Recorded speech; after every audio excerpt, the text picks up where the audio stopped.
I don't know what's going on, guys. I don't know if this is some kind of elaborate joke or I guess it isn't. Just running some SFK real quick on my new druid on Season of Discovery, and somebody pings me and says, Fntastic have finally spoken about the day before. And how have they spoken? They're closing down the studio. Now bear in mind, this game, they just launched their, revolutionary next generation zombie survival MMO 4 days ago. Their new game just launched 4 days ago, and they're closing down. I'll read the statement. I've not read this yet. Today we announced the closure of Fntastic Studio. Fucking Overwatch fart noise in just insert that one in there. Unfortunately, the day before has failed financially. You could have fucking seen that one coming. And we lack the funds to continue. All income received is being used to pay off debts to our partners. Now, I want you guys to understand something here. A company doesn't just, fail like that. That's not how the world works. That's not how business works. The fact that they now don't have the funds and that the day before is now launched in this state and failed financially now means that they'd already failed financially, and they launched this game for one of two reasons. One is a complete Hail Mary to try and see, maybe people buy it and we earn enough money to stay afloat. Or two is a fucking shameless cash grab to just get something out there to get some money to pay off these debts to their partners. Presumably here that being Mytona, the company that is their publisher and above them. But who knows, because they don't talk about it. So we invested all our efforts, resources, and man hours into the development of the day before, which was our first huge game. The other games, bear in mind again as well, some context you need to understand here if you've not followed this whole thing. Every game that they're about to show here, that we're going to go through in a minute, they released, and then within weeks or months, abandoned completely. This is literally exactly what people were saying in the 2-year run-up of knowing the day before was coming out and talking about, is the game real? Is the game fake? Are they scamming? How can they deliver on this huge thing that they're saying they're going to? People repeatedly brought up, they released all these games and then immediately just rode off into the sunset and no longer supported the games. Not within 4 days, though. This is a speed run. Destroy your studio, destroy everyone's reputation, take people's money for nothing, any percent speed run. So this was their first huge game. We really wanted to release new patches to reveal the full potential of the game. Unfortunately, we don't have the funding to continue the work. There's two things you can say about the day before. One, if they kept working on it, maybe one day it could be a serviceable game for what it now is. And two, it has shown anybody out there that's looking to make a zombie survival MMO or an open world zombie game like a DayZ, like a Scum, like one of these games, or an extraction game that is like Escape from Tarkov, but a little bit on the lighter side in terms of the barrier for entry and the hardcore aspect of it. Maybe a little bit faster paced, a little bit more arcadey is how I like to refer to it. That there is a massive, huge audience out there that would absolutely gobble up one of those games any day of the week if you released it. So this is a good thing overall for the industry to know that hopefully some people are paying attention and thinking, okay, let's make that our next game. Someone that hopefully has a little bit more credibility and ability to deliver. And also, obviously, a shame that they didn't continue, even though, again, I think this game is absolutely shameless in what they've done and should be looked into by Steam. Obviously, if you bought this game already, refund the fucking game right now. Stop this video, go to Steam, refund it. There's no more the day before. It's over. Before it even started, blink your eye, it's done. Important to note that we didn't take any money from the public during the development of the day before. Just when we released it, of course. There were no pre-orders or crowdfunding campaigns. We worked tirelessly for 5 years, pouring our blood, sweat, and tears into the game. I just don't... Knowing now that it's all assets, again, refer to my previous video that came out a couple of hours ago talking about the day before, to see that my opinion on assets, and again, when I say assets, I mean store-bought assets. Assets are assets. I mean store-bought, pre-made stuff you can buy off the Unreal Engine Marketplace or Unity Marketplace if you're on that platform. I don't think using assets is a problem, but I do think it's very odd to me to try and conceptualize that you spent 5 years working on something when we know everything in the game was bought off the marketplace. Obviously, you don't just, stick them in the engine and they all work together and there you have a game. But considering the Day Before is such a bad game with so many problems, I don't see where those 5 years went, man. I really don't see where we need an insider to speak to one of these content creators and have the full story out there of what the fuck happened with this game, because there's no way that this was 5 years worth of work. There is no conceivable way that this could be 5 years of work. I can't understand that.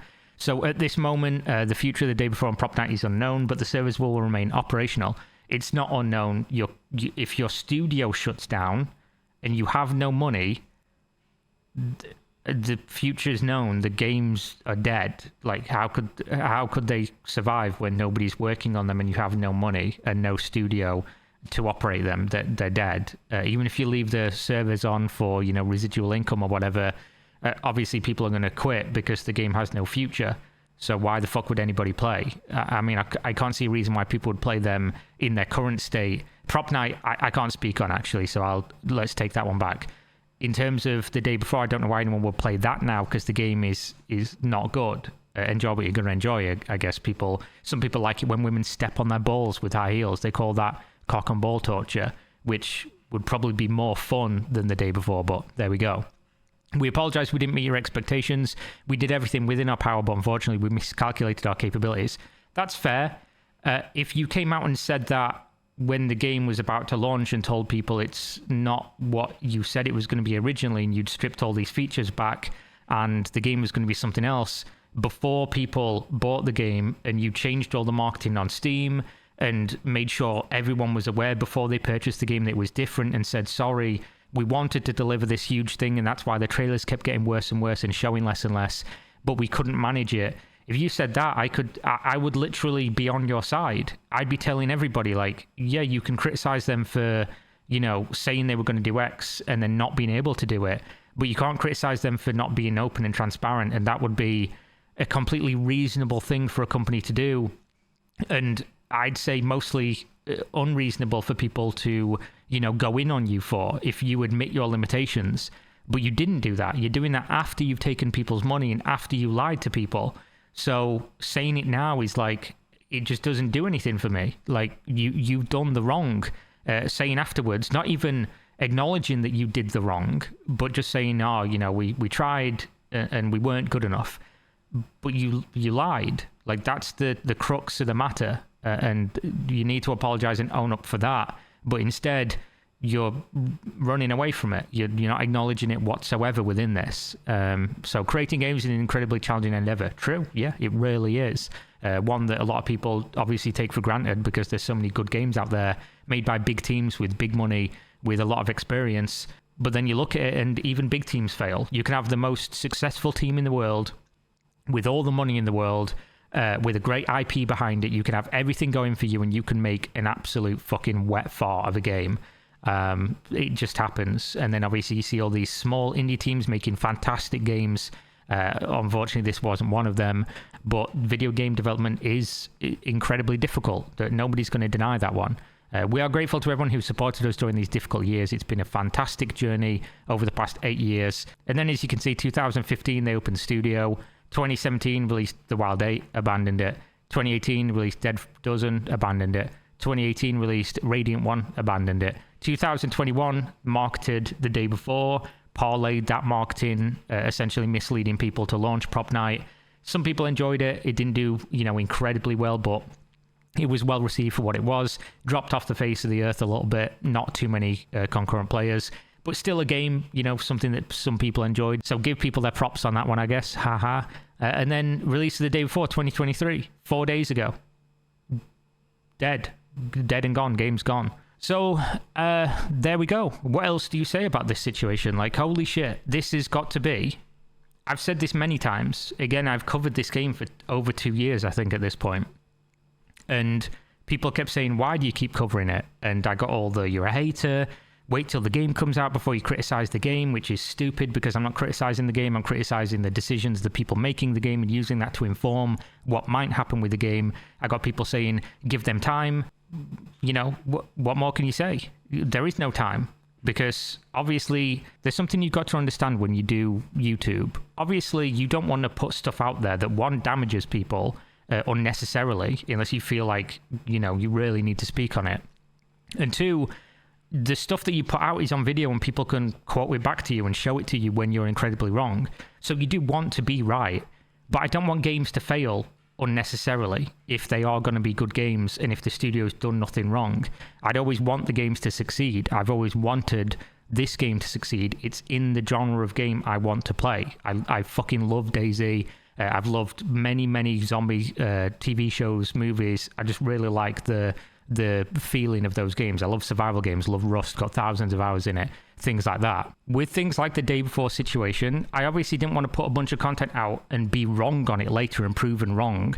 So I've done a lot of thinking and reading and looking into this game and this studio and things like that. I wasn't just saying it for no reason. So of course, when it comes out and you're right, and people for months and years were telling you, oh, you know, you shouldn't be talking about this like a game, you know, it's going to be great, it's going to be fine. It's obviously just so mind-blowing to me that people still went and bought this knowing that this was the case. Obviously, with the day before, the writing was on the wall for the entire time, that they were doing things that if you'd looked into stuff like this for a long time, if you followed gaming for a long time, followed indie games, followed games that ended up being scams or, you know, just being really bad, you would have seen the writing on the wall, as some of us did, and posted about it many times.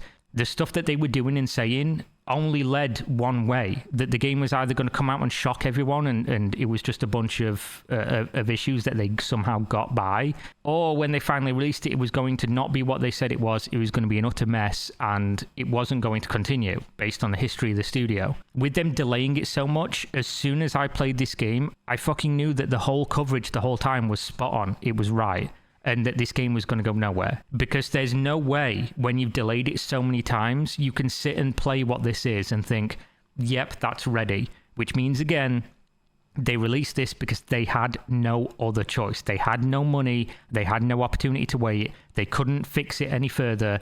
They couldn't even wait another week and you know, fix some of the server and networking problems. And probably the thing that makes the most sense to me now, reading this, that the studio's gone and the game is fucking dead as a doorknob, is that they, of course, said they were going to release a beta for this game. And now I know why they didn't. Because they lied about what the game was and they needed to release to get as much money in a short-term cash grab as they possibly could, because they have no money and they needed to pay back debts to their partners. It just is super obvious now, because if they released a beta for this and everybody knew weeks or months in advance that they lied about it and the game was completely different and it wasn't even good while being a different game, nobody would have bought it. They'd have got none of this money and they'd have just closed down without getting literally a penny from this. So that makes it look way more wrong, and you could even say malicious, if that's indeed what happens. I can't see any other way that would explain what the fuck has happened here. You don't have such bad financial problems and then just release a game that's a complete lie and then 4 days later close down. That's just not a thing that happens, not unless something really fucky was going on. So wow, what more can we say about the day before? Not a great deal. I don't think I'll be making many more videos about this game until we get some behind the scenes info, which always comes out. You know, it always does. Somebody from this is going to speak one day to somebody, and hopefully it's not too far distant in the future and we can find out specifically what exactly went wrong and whether or not there's some pesky emails or, you know, messages floating around that talk about some of the speculations and theories people are definitely, including myself, are going to be coming up with regarding this. So that's it. The day before's done. Request a refund. Absolutely do not leave your money on this. Steam will honor all refunds at this point. I've just got mine and hours over the 2-hour window. I've read of people getting 10-hour refunds. So definitely get your money back. Don't let them use your money for a shit dead game to pay off debts to their partners that they accrued, making a game that wasn't the one that they sold you on in the first place and released knowing that was the fact and never even acknowledged it. So there we go. Thanks for watching as always. And I wonder what they're going to call me now. I wonder what the fans, the defenders of the day before, are going to say. You're a hater. You know, give the game time. Fucking time's up, brother. Thanks for watching. Buy gamer subs. Buy your waifu cups. Buy your flavoured things. I don't know why this one's got Joe Biden on it. No idea why. But they taste good. They have, you know, vitamins and stuff in it. They can have caffeine or non-caffeine. Either way, link in video description. You get 10% off. I get a kickback. Win-win for everybody. And see you next time. Peace.